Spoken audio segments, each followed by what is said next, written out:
built to conquer every challenge. Unstoppable strength. Ready to lead, ready to win. This is the future. This is Kubota, totality of phenomenon.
Kubota KA Series.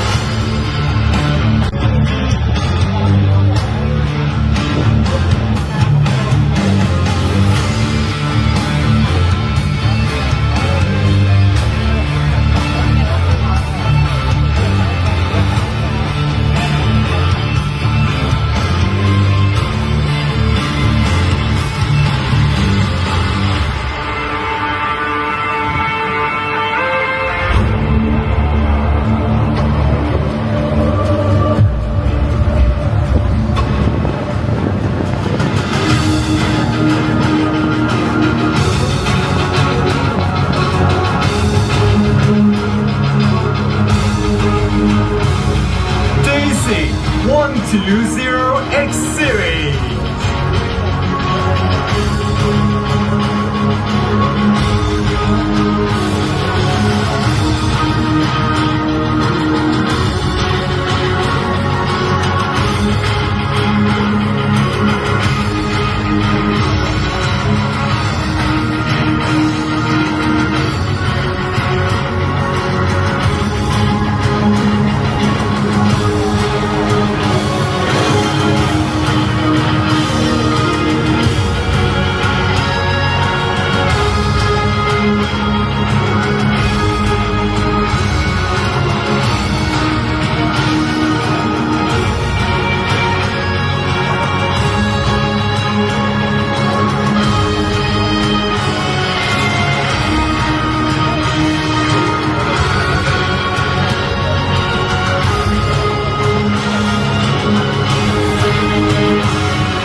And this is the totality of phenomenon.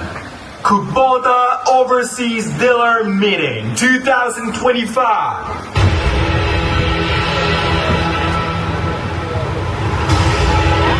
ขอเสียงปรบมือให้กับปรากฏการณ์ครั้งยิ่งใหญ่ของคูโบต้าด้วยครับ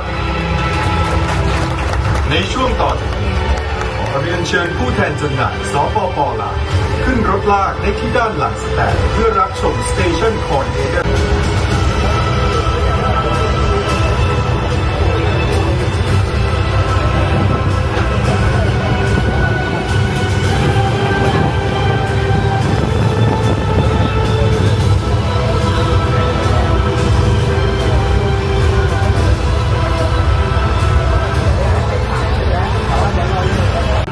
ចឹងត្រាក់ទ័រ Kubota L52 28ដែលមានឈ្មោះមួយទៀតហៅថាទីងកំណាយបាទកសិកម្មត្រូវប្រឈមនឹងស្ថានភាពមិនជាក់លាក់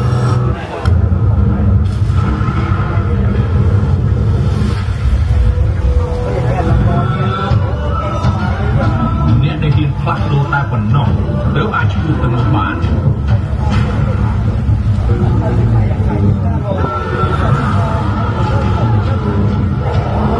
ចង់ទទួលបានភាពជោគជ័យត្រូវតែឆាតឆាយនិងទាន់សម័យ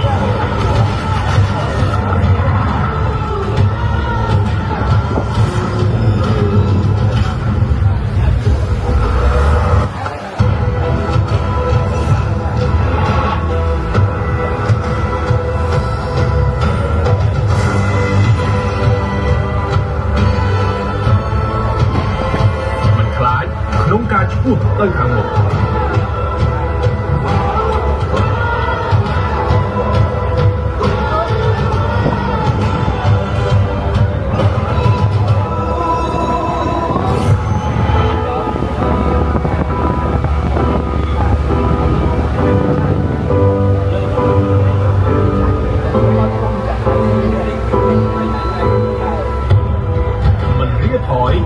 ក្នុងការធ្វើការ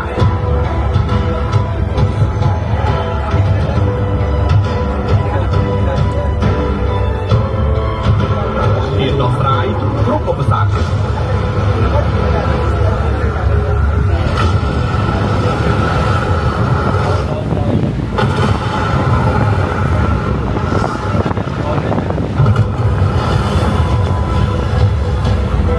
មិនខ្លាចការផ្លាស់ប្ដូរ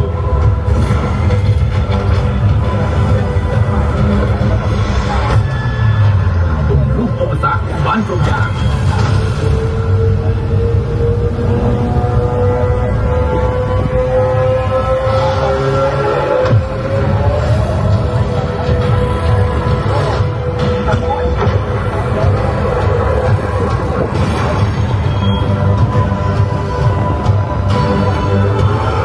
្រូវតែរហ័សរហួនដើម្បីតាមឲ្យទាន់គោលដៅ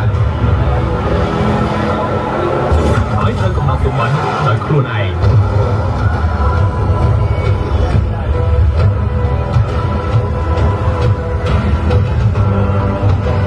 ពីវិថីនៃជីវិតហើយរស់ដើម្បីឈ្មោះជាអ្នកក្លាហាន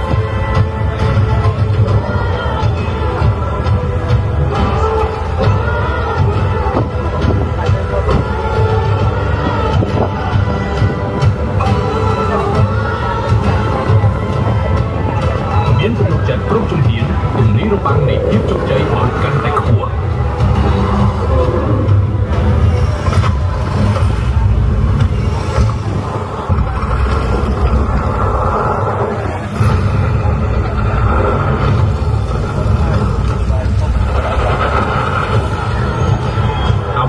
ភាពជោគជ័យរបស់អ្នកក្លាហានជំនាន់ថ្មីឆ្ពោះទៅទំលាយរបាំងឧបសគ្គក្នុងពិភពកសិកម្ម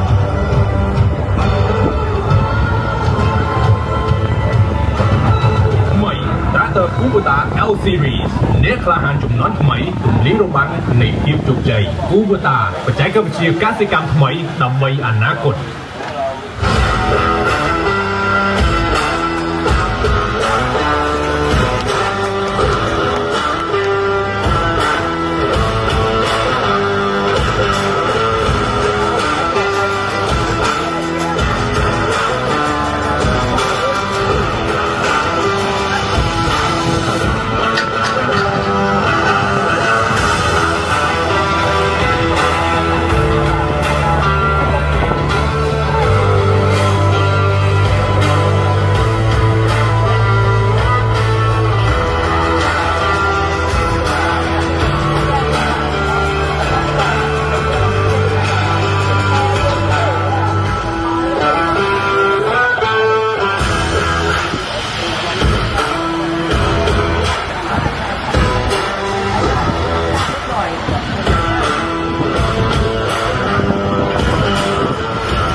សេរីថ្មីបានមកដល់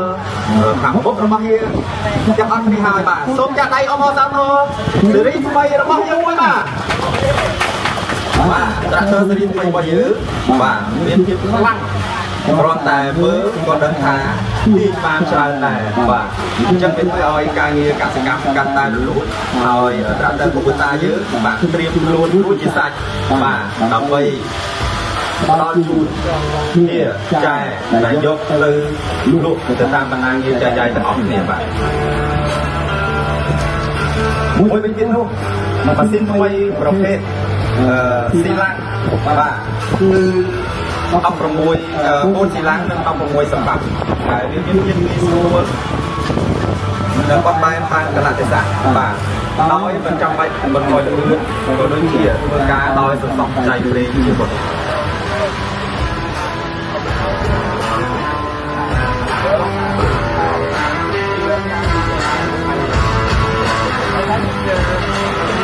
បាទចំណុចមួយទៀតគឺចង្កឹះលេខ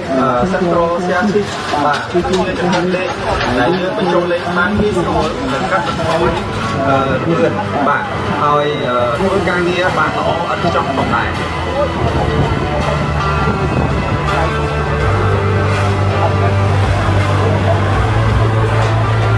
បាទទី4នោះគឺចង្កឹះលេខ Control Center បាទគឺជាចង្កឹះលេខដែលធ្វើការស្វ័យក្រោយដោយមានភាពងាយស្រួលបាទដោយមិនចាំបាច់ធំត្រាក់ទ័រទាំងស្រុងមានភាពងាយស្រួលដោយត្រូវការសម្រាប់អតិថិជនដែលយកប្រើប្រាស់ការជុំឆាយដីជាដើមផងដែរ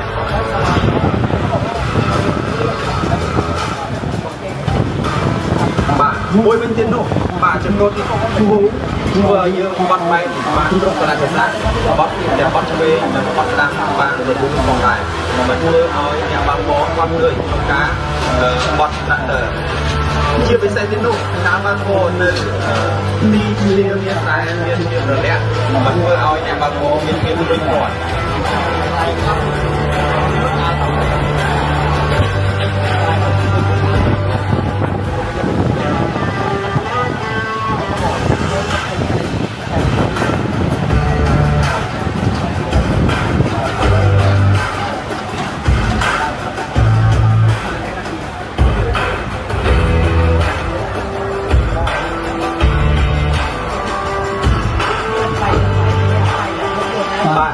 ដូចយើងចាំបានឃើញហើយបាទត្រាក់ទ័រ L52 23របស់យើងបាទគឺទាំង5លើខាងមុខនេះបាទអញ្ចឹងខ្ញុំសូមអធិប្បាយនៅចំណុចពិសេសបន្ថែមទី5គឺរចនាម៉ូដភ្លើង LED ថ្មីបាទដែលមានភាពទំនើបបន្ថែមភាពកាយស្អាតបាទនិងមើលទៅគួរឲ្យខ្លាចតែម្ដងបាទហើយភ្លើង LED នេះគឺវាបានតែម្ដងបាទទី6គឺសម្រាប់តម្រង់ខ្យល់បាទតម្រង់ខ្យល់យើងបាទគឺមានការផ្ដល់សញ្ញានៅលើតាក់ឡូបាទហើយតម្រង់ខ្យល់នេះបាទគឺមានគេហៅថាកាត់បន្ថយបាទនៅអាយុកាលប្រើប្រាស់របស់នេះបាទគួរឲ្យទៅប្រើប្រាស់បានយូរបាទទី7យើងកន្លែងទៅមើលបំពង់ផ្សែងបាទយើងបានកែច្នៃថ្មីបាទឲ្យកាត់បន្ថយកម្ដៅក៏ដូចជាធ្វើឲ្យផ្សែងមិនធ្វើឲ្យផ្សែងបោះទៅរកអ្នកបើកបរធ្វើឲ្យអ្នកបើកបរបានក្នុងរយៈពេលយូរបាទទី8នោះគឺនៅលើកៅអីបាទកៅអីអង្គុយអ្នកបើកបរមានខ្សែក្រវ៉ាត់ក៏ដូចជាពុកស្ទុតងាយស្រួលក្នុងការអង្គុយបាទមិនធ្វើឲ្យអ្នកបើកបរហត់លើបាទទី9វិញបាទនៅលើបែរមុខបាទបែរមុខអ្នកបើកបរបាទមានអ្នកបែរមុខធ្វើឲ្យអ្នកបើកបរងាយស្រួលក្នុងការឈប់ឆាយក៏ដូចជាមានប្រមាថដើម្បីការពារបែកឈើក្នុងដើមឈើបាទទៅលើម៉ាស៊ីនរបស់យើងបាទ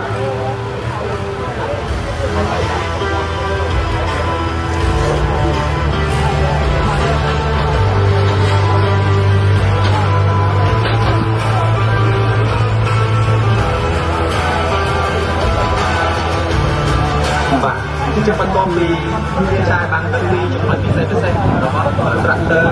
របស់យើងហើយបាទយើងក៏មានឧបករណ៍ដើម្បីភ្ជាប់ជាមួយនឹងត្រាក់ទ័រស៊េរីថ្មីរបស់យើងដើម្បីងាយស្រួលផ្ដល់ជូនទៅដល់អតិថិជនក្នុងការប្រើប្រាស់ផងដែរបាទខ្ញុំចង់បង្ហាញទៅលើឧបករណ៍ទី1គឺផើរៀនព្រៃដែល DT 243បាទដែលមានផើទំហំចំនួន24អ៊ីងនិងយើងអាចព្យួរជម្រៅបានរហូតដល់20សង់ទីម៉ែត្រផងដែរបាទទី2ទៅលើផើស្នួរបាទផើស្នួរក៏ផើមានទំហំ24អ៊ីងផងដែរហើយចំនួនផើមាន5បាទមាន5ហើយជម្រៅព្យួរក៏បានរហូតដល់20សង់ទីម៉ែត្រផងដែរ បាទយើងចូលមកដល់ឧបករណ៍ទី3គឺជាឧបករណ៍គុំមានដីបាទគុំមានដីរបស់យើងគឺមានភាពងាយស្រួលក្នុងការមានដីបាទមានដីបានល្អហើយមានប្រមាណដល់2.4 ម៉ែត្របាទជាងមានភាពងាយស្រួលក្នុងការបានលើកនិងសន្សំដីព្រៃបាទបាទឧបករណ៍ទី5គឺជាឧបករណ៍ដែលលើកបាទងាយស្រួលក្នុងការជួយដល់វិជាកសិករក្នុងការប្រមូលផលបាទអញ្ចឹងឧបករណ៍ទី5គឺ FD 5225បាទ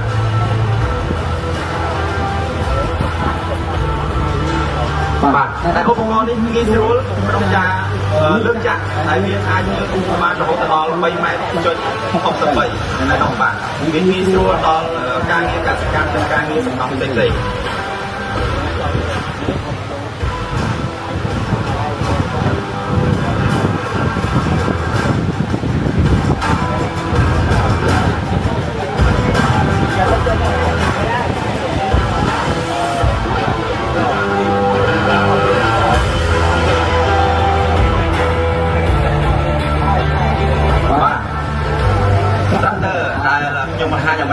គឺជា tractor L52 28បាទវាមានភាពងាយស្រួលក្នុងការប្រើប្រាស់បាទអញ្ចឹង tractor L52 28និងឧបករណ៍បាទត្រូវបានដល់ទីបញ្ចប់បាទអញ្ចឹងជាបន្តទៀតបាទខ្ញុំសូមបង្ហាញទៅលើ excavator របស់យើងបាទរបស់គូបតារបស់យើងបាទមាន4 model បាទបាទ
របស់យើងបានមកដល់ហើយ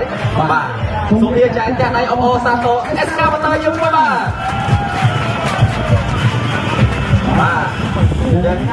excavator របស់យើងក៏មានចំណុចពិសេសដើម្បីសម្រួលដល់កសិករផងដែរបាទទី1ខ្ញុំចង់បង្ហាញទៅលើ excavator KX 033ដែលជាប្រភេទ direct injection ដែលមានកម្លាំងសេះរហូតដល់ 27.5 កម្លាំងសេះដែលជួយសន្សំសំចៃប្រេងក៏ដូចជាមានរលរហូតដល់ 4 គ្រាប់ដែលជួយកាត់បន្ថយសម្រត់ទៅលើការបើកបរនិងកាត់បន្ថយអាយុការនៃការប្រើប្រាស់នៃកង់ចង្វាក់បានយូរវាស័ក្តិសមទៅនឹងក្នុងការធ្វើការកាយបាទកាយទយោកាយដីដើម្បីកង់ទយោផងដែរនៅក្នុងការរដ្ឋាភ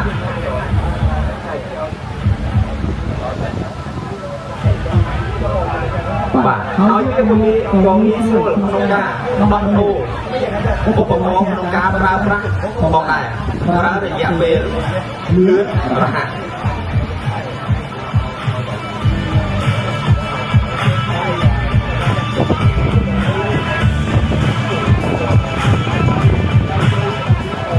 បាទប៉ែពុករបស់យើងមានទំហំ25 សង់ទីម៉ែត្របាទហើយការកាយដីដាក់ទៅយកទឹកតូចៗគឺជាអាជីព របស់កសិកម្មបន្តយើងហើយបាទហើយការប្រើជាមួយនឹងបំពង់ទយោគឺ HDPE និងបំពង់ទយោ PVC ផងដែរ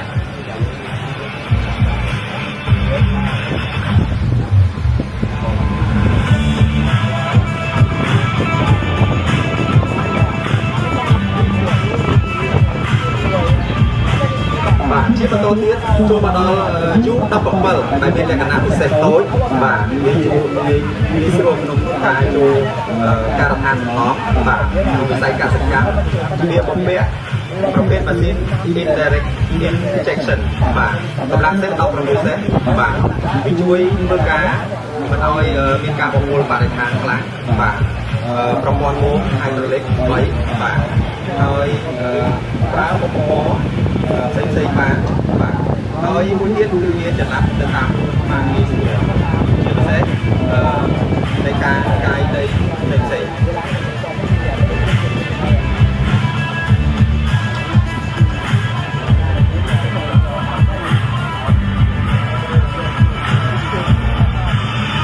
បាទអ្វីដែលកាន់តែពិសេសទៀតនោះគឺវាអាចបញ្ចេញបញ្ចូលកង់បានយ៉ាងងាយស្រួលពី 0.99 ទៅ 1.84 ម៉ែត្រ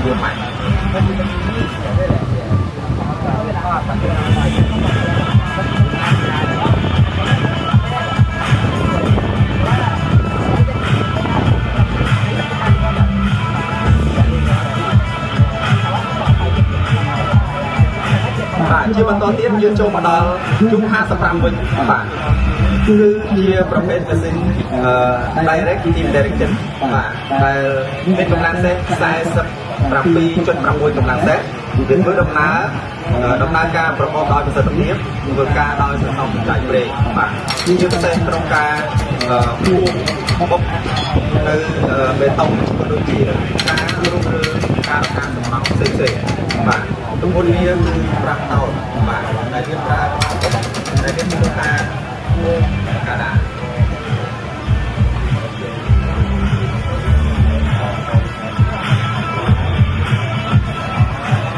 បាទសម្រាប់ excavator ចុងក្រោយរបស់យើងគឺ KX080 បាទដែលជាកម្លាំងសេះធំជាងគេបាទដែលមានប្រសិទ្ធភាព4ពីស្តុកបាទដែលមានអបអរខ្លាំងមែនតើបាទវាងាយស្រួលការធ្វើការងារកាត់បន្ថយរំខានទៅអ្នកបើកបរនិងមិនរំខានសម្លេងដល់អ្នកបើកបរបាទជាពិសេសការបង្វិលខ្លួនក៏ដូចជាកម្លាំងសេះខ្ពស់បាទហើយភាពធន់របស់វាក៏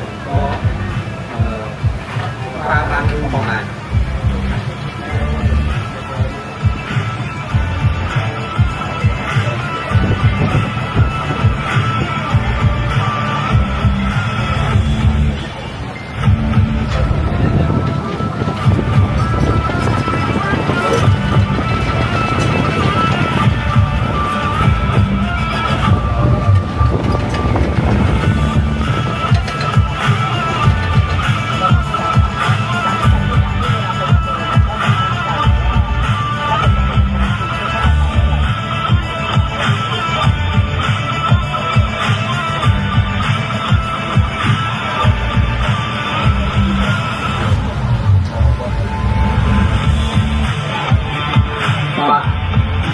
យើងមាន SK 4 សេរីហើយឥឡូវនេះយើងមាន SK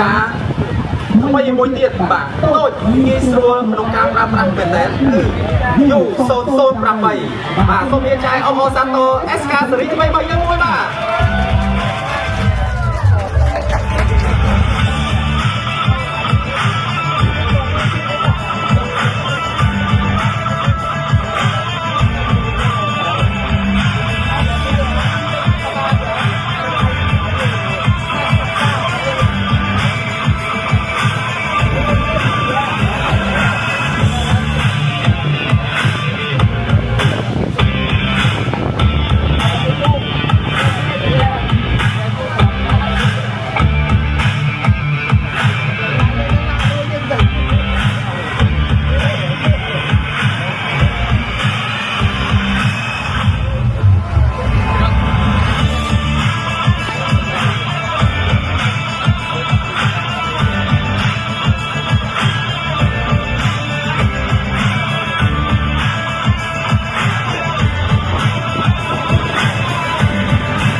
យើងបាទយក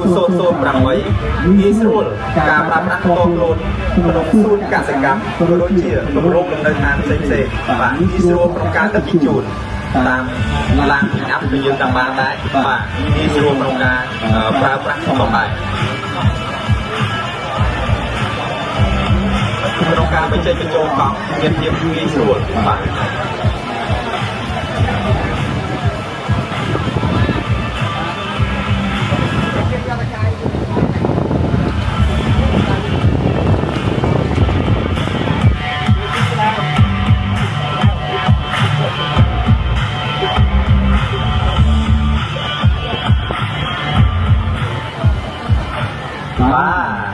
យ៉ាងមិនដែរវាចាបាទ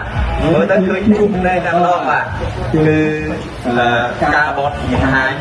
របស់ Excavator របស់យើងបានចូលដល់ទីបញ្ចប់បាទ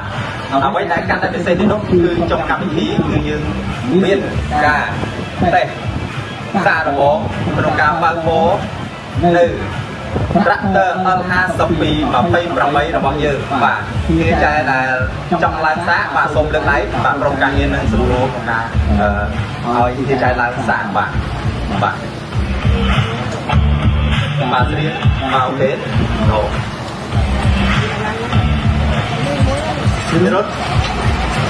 រត់មួយដែល Tractor L52 របស់យើងបាទ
របស់យើងដល់52 28បាទដូចជាសូមអរគុណបាទដល់នាងដែលឡើងបើក L52 28របស់យើងបាទជាបន្តទៀតបាទកម្មវិធីរបស់យើងត្រូវបានបញ្ចប់នៅក្នុង station របស់យើងនេះហើយបាទសូមអញ្ជើញជាចាយទាំងអស់ទៅបន្តទៅកាន់ station ទី2ផងដែរបាទសូមអរគុណបាទ